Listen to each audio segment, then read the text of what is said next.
Welcome to A Good Pour. This is the show where we talk about good work in our community and beyond. Today we have Katherine Louw, Executive Director of the Carolyn Smith Foundation, joining us. Welcome, Katherine. Thank you. Thanks for having me.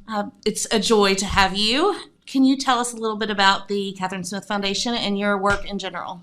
Yes, I joined the Carolyn Smith Foundation in August of 2021, so I just celebrated my second year anniversary with them.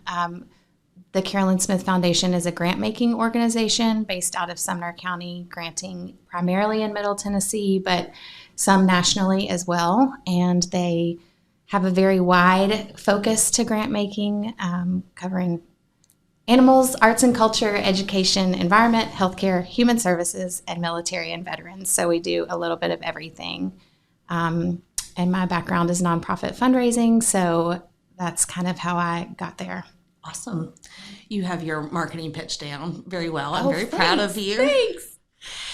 So I invited you. This is our very first podcast, very first episode of our very first podcast. So honored. And I invited you for a very specific reason. And I actually drove by the United Methodist Church in the parking lot because I was trying to cut around traffic this morning. Aww. And thought of us sitting on the bleachers while our girls played elementary basketball, and they now just started their freshman year. And we both were in a season of disinterest in our jobs, I would say, or just we weren't truly satisfied. We were missing something. We were doing good work even then, but it was just what else does God have for us, or what else is there? And we just kind of walked around the track, and we I don't even think we were praying over each other yet. Really, it was just let's talk and let's get some frustrations out and let's get some dreams out. But then that just grew into a really precious friendship with you, and it's one of the true joys over the last 10 years for me to get to know you. But you were around the table when I started talking, really before even Kathryn Good Marketing Consulting started to come into play.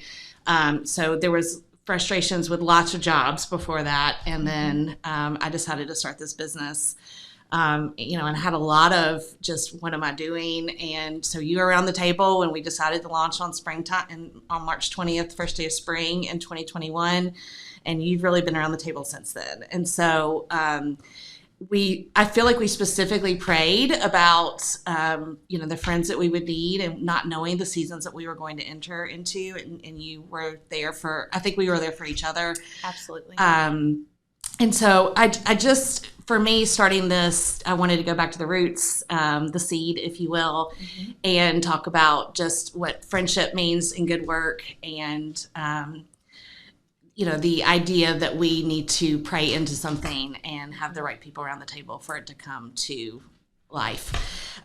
So that's really the background, cool. Just honoring kind of the journey that we've both been through.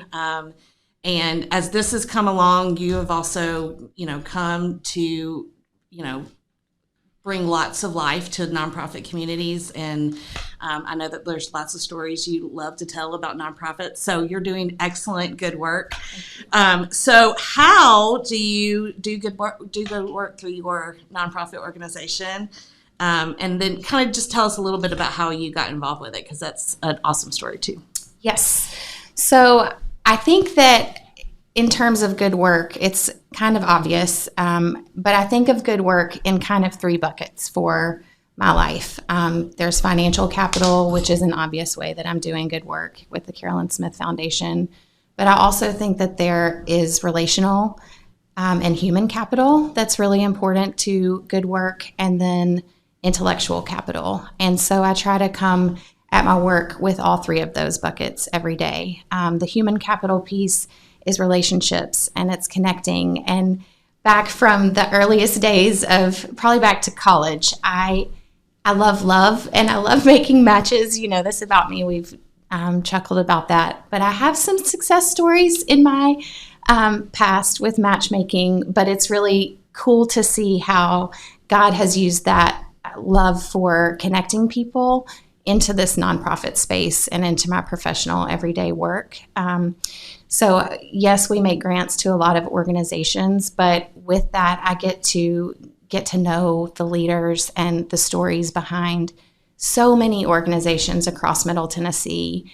And there are so many occasions where I'm listening to somebody say, I'm really wrestling with this, or this is a lonely space because I'm a leader in this really hard work and it's isolating and it's not going like I thought it would, or it's not going as fast as I hoped it would. And that's hard to admit as a leader, and it's really common. And so if I can connect that leader with another leader that has been there, then that brings me great joy, and I think brings a lot to the table. And then intellectual capital. I've been in the nonprofit space for over 20 years now. And so I think that's kind of my story of how I got here. I don't know anybody that sets out to be a fundraiser. Every fundraiser that I've ever met just kind of fell into that space, but I've always really had a heart for the community and for people. And I also really love to bring a strategic mind to the work that I'm doing. And so it's made nonprofits a really beautiful space for me to build a career. And I just fell into a fundraising job at Vanderbilt Children's Hospital right out of college, actually as a temp for the steeplechase. They planned that event out of the Children's Hospital Development Office at the time. And then I got hired on full time and climbed the ranks over about 11 years and was doing development work and had a portfolio of donors that I worked with. And then I shifted to a very small nonprofit working in Haiti, and that was incredibly rewarding work at that season of my life. And it gave me an opportunity to see how a small nonprofit works, where you wear all the hats and resources. You're trying to steward every dollar so carefully, and there aren't a lot of people on the team, and so you're doing a little bit of everything, and that's really fun. But it's given me a lot of insight to bring to now this grant making side of the work that I'm doing, because I've seen how a lot of nonprofits work, and I think I really can relate to the people that are in the trenches every day. It's hard work and it's thankless work, and if we as funders can come alongside and be champions for the work that people are doing, then that's where magic starts to happen. Love that. Thank you. Can you share an example of how your business's good work has positively impacted the community? So I wish I had like a great win for Sumner County, but I don't so far. I've been back working in this community for 2 years now, and I am loving it. But Sumner County is tight-knit, and even in the Nashville nonprofit community, people have asked me, like, what's the secret sauce in Sumner County? They work so well together, and I think it is a really beautiful thing. But I have an example of good work in Nashville.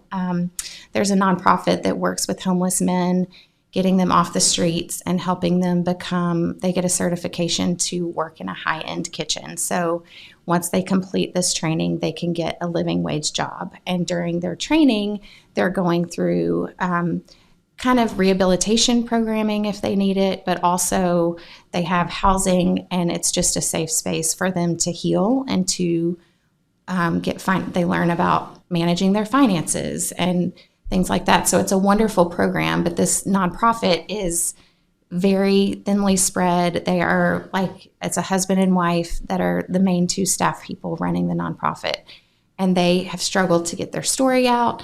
And so last year we offered them a matching grant of $25,000, and a matching grant is where it's kind of, they can offer opportunities for donors to double their impact. And so when we offered that to them, they said, that's amazing. Thank you so much. But we honestly don't know if we can raise $25,000. They were going to use it for their year-end campaign, and they had never done a campaign that had raised that much. And so I said, I believe in you. See what you can do. Get with your board, brainstorm. And they got so creative. They wrote letters. They made phone calls. They did events. They did all kinds of things. And they called me like maybe 2 weeks into December, and they said, we just passed $50,000. Wow. And then at the end of the year, they had hit $83,000. Wow. And so it was by far the most money they had ever raised in one really concerted effort. But it was just so neat to watch what they could do with a little bit of a seed. So, yeah. So you planted the seed with a promise, really. If you can do this, then this is, you can raise more money. So then you also encourage them because they have not done this before. So that's amazing. Yeah. Good work multiplied. Yes, exactly. Great. Love it. So as a leader, how do you balance your passion for making a difference with the practical aspects of running a business? I'm going to add on to this too, since you are a nonprofit and I know you have experience in this. When you want to tell others about this good work and maybe they have different passions, but you really want them to get behind this. I'm thinking specifically I went to Haiti with you a few times, and you just had this heart of wanting to get people to Haiti, but not everybody wanted to go to Haiti. So how would you advise other leaders to tell others about the good work, even if it's not in their interest? So that's a two-part question, and I apologize, but it just came to mind. So how do you balance your passion for making a difference in the business, but then also what about people that aren't necessarily interested in that same passion you might have? So I think the balancing part is I'm lucky that I get paid to do good work every day. And not many people can say that. A lot of people have to really search for the good in their work. And so I'm super thankful that is my situation. I think as I've gotten further into my career, the balancing part has come with feeling such a heavy responsibility for stewarding the investments well, and kind of to dip into the second part of your question, seeing that not everybody has a passion for every cause. And just because I'm passionate about it doesn't mean that you are. But I believe that God has put in all of us specific passions for a reason. And just like one nonprofit can't meet every need, one donor also cannot meet every need. And so to invite people and give people permission to really tap into what their passions are. And a lot of times you don't know that right off the bat. You may, but not everybody knows that. And so digging deep and really doing the self-work to discover what are the things that make my heart beat fast, and where can I say yes to opportunities to have an impact in those spaces, and feeling like it's okay to say no to things that aren't right for you. That doesn't mean they're not good, but that might mean that it's for somebody else to do. And if you're saying yes and not feeling it, then you may be taking that opportunity away from someone else to shine. So absolutely. You have a heart for generosity. Tell me about why that has become important to you. Really, I think it always has been there, but why is it such a presence in your life right now? I just think this culture that we live in it moves so fast, and I am focused on more so much. We just want to be consumers, and we want the next shiny thing, or we want to go on the next special vacation. And I think the first time I ever went to Haiti, I went thinking that I was going to go serve the people there. And I was profoundly impacted, just even with my first trip, by feeling like I had absolutely nothing that I was bringing to those people, but they gave me so much.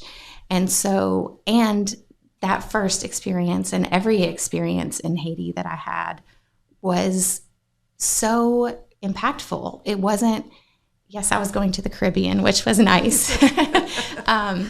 But I didn't have to be in some fancy resort to feel like I don't know, it filled my cup so much more to be giving. Mm-hmm. And so I think what I've realized as I've gotten older is that it is more blessed to give than receive. And the more that we can live with our hands open and share the things that we have, it gives us back so much more than we could ever gain for ourselves if we're just focused on things that we want all the time. What about from a business perspective? If a business hasn't been giving either financially or through volunteer efforts, or even just supporting their community by attending events. What is the value to a business, do you think, for them to get involved in generosity? I just think it's connecting with your community on a not just a transactional basis, but on a much more personal basis. And I think it can probably feel scary to businesses because they get asked a lot, and that can be overwhelming. And so sometimes it's easier just to say, we don't do that.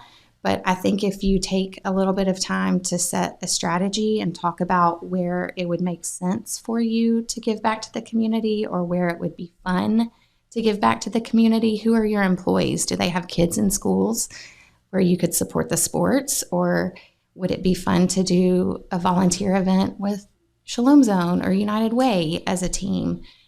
Talking about what is right for your community or for your business culture, and defining that, because then once that's defined, it makes it easier to say no to things that don't fit. And it's not rude. It's just, no, thank you for asking. We appreciate you recognizing that we're involved in the community and knowing that we want to give back. But we are choosing to focus our energy here because that's where our passions lie. Who can be upset with that? Love it. And then what is one good thing that is helping you in business right now, or your personal life, whatever you choose to talk about? One good thing. I just think relationships, friendships are saving my life. It's a busy time. We both have high schoolers and careers that are demanding a lot of us, and to have close-knit friends that really we can be authentic with each other and share the highs and lows has been so good for me. So it's been good for me as well. Thank you for being my friend. Thank you for being a guest on today's show, and just continue to do good work. I love you. I love you too. Thank you. Thank you. How can we get involved in the good work that you're doing? Well, going back to the human capital piece, I talked about how I like to connect nonprofits that are doing similar work so that they can find relationships in the spaces that they're in. But I also think that can be outward. I mean, not many organizations or families have the opportunity to hire someone to learn about nonprofits. And so I am happy to be a connector to anyone an individual or a business that's looking for a nonprofit to get involved with in any of those 7 areas that I mentioned for the Carolyn Smith Foundation. I just love to be a connector, and I'm happy to share what I've learned. Our website is carolynsmithfoundation.org, and so you can find me there. Great. Well, thank you. Yeah, thank you.